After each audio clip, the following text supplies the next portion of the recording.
Hey everybody, welcome back to RavenHawk Coins and today's live stream preview video for Thursday, September 3rd, 2020. We're having a live auction at 6 p.m. Central Standard Time. That's 7 on the East Coast, 4 on the West Coast. We got a lot of cool stuff, so let's get right into it, ladies and gentlemen. Starting off, we have from a 5th issue fractional currency 10 cent, and it's from 1860 something. But right here, it's FR1265, 5th issue. You can look it up if you want to see what these go for. It's a nice little piece of fractional currency history, and you guys know I keep trying to make sure that I bring these to the table when I can find them, and I got lucky and found another one. So there's a 10-center right there. We have a thrickle, yes, a 3-cent nickel from 1866. And I'll try to focus on that a little better for you. In 1866, not a bad little 3-cent piece. Then we're going to go to some slabbage. We have a 1931S PCGS graded XF45 Buffalo.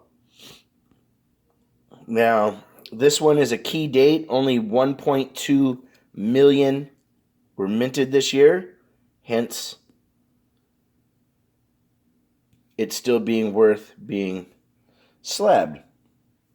I don't normally buy off-brand third-party graders, but this Benji was just too gorgeous looking. It's a 1962 proof. I don't grade things, but that thing looks really nice, and it's got some really cool toning starting from being in the holder, so that's pretty cool.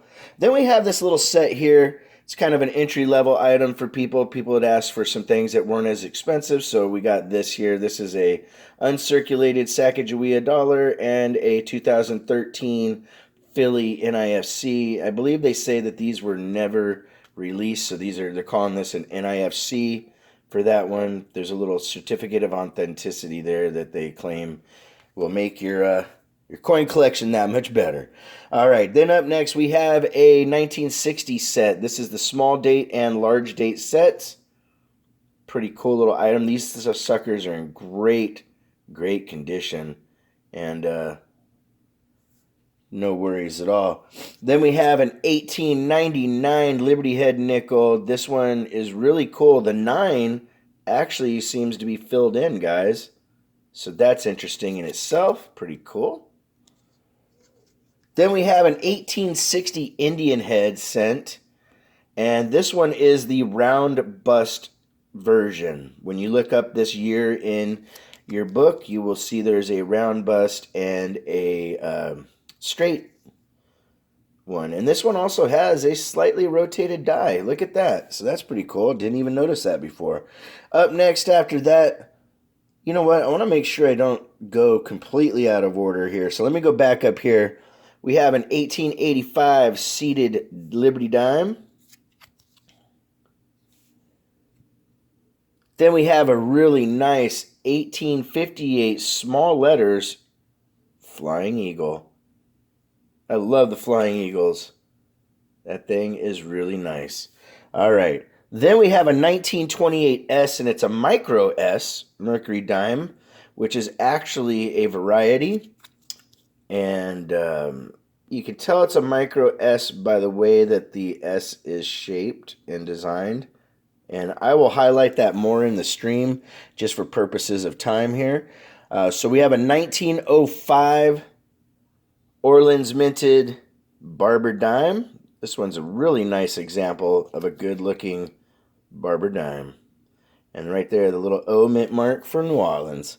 All right, so we already did the round Indian head. Now we're going to go to the 1914 Denver Barber Quarter.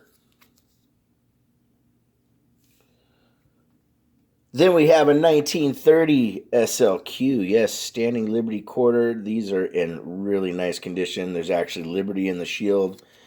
And not a bad example. Standing Liberty Quarters are hard to find in good condition. So then we have an 1851 large cent.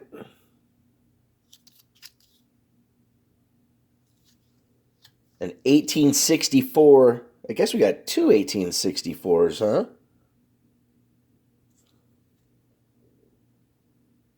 Yep. We have two 1864 2-cent pieces. I don't know how I ended up getting the same date, but I did. One is actually a little bit better example than the other. This one on the left is a little bit nicer than the one on the right. But still, I love the 2-cent shields. Those are really cool. Or I should say 2-cent nickels. And I could have sworn that I had a shield nickel here somewhere. Huh. Okay. Maybe I forgot to pick it up, and I'll add it later. Guys, we have an 1854 Liberty seated quarter. Now, this one's kind of love token-esque. Unfortunately, somebody engraved some stuff in here. So, you know, maybe they were trying to make it into their own hobo quarter or whatever. But still, it's a great, great date, and it's hard to find these quarters in really good condition. So I picked it up still because it's a key, more of a key date. 1927 SLQ in the mix, a really nice example. Another 1929 SLQ, and I allowed you guys to make your own decisions as far as what you think these would grade at, and then we go from there when we do the auction. Here is a beautiful 1937 Buffalo nickel. This is definitely a BU nickel here. The way that it cartwheels, the luster, everything, this thing is just gorgeous, guys. The detail is insane. Let me see if I can get it to focus well. But that is a very good looking Buffalo nickel. Then we have a natural toned 1936, and this one is more of, even though it looks great, is more of an AU because it doesn't have as much luster, but it still might come back as BU. You know, I don't grade coins, but I know what I'm looking for. All right, so there's a 1936, and last but not least, we have a 1915 Barber Quarter. So those items are going to be up for grabs tonight. If you've never been to one of our streams before, we have a lot of fun, and you just never know what we're going to do. Surprise giveaways, whatnot. You just never know. But hey, like always, please make sure to take care of one another. We'll see you tonight.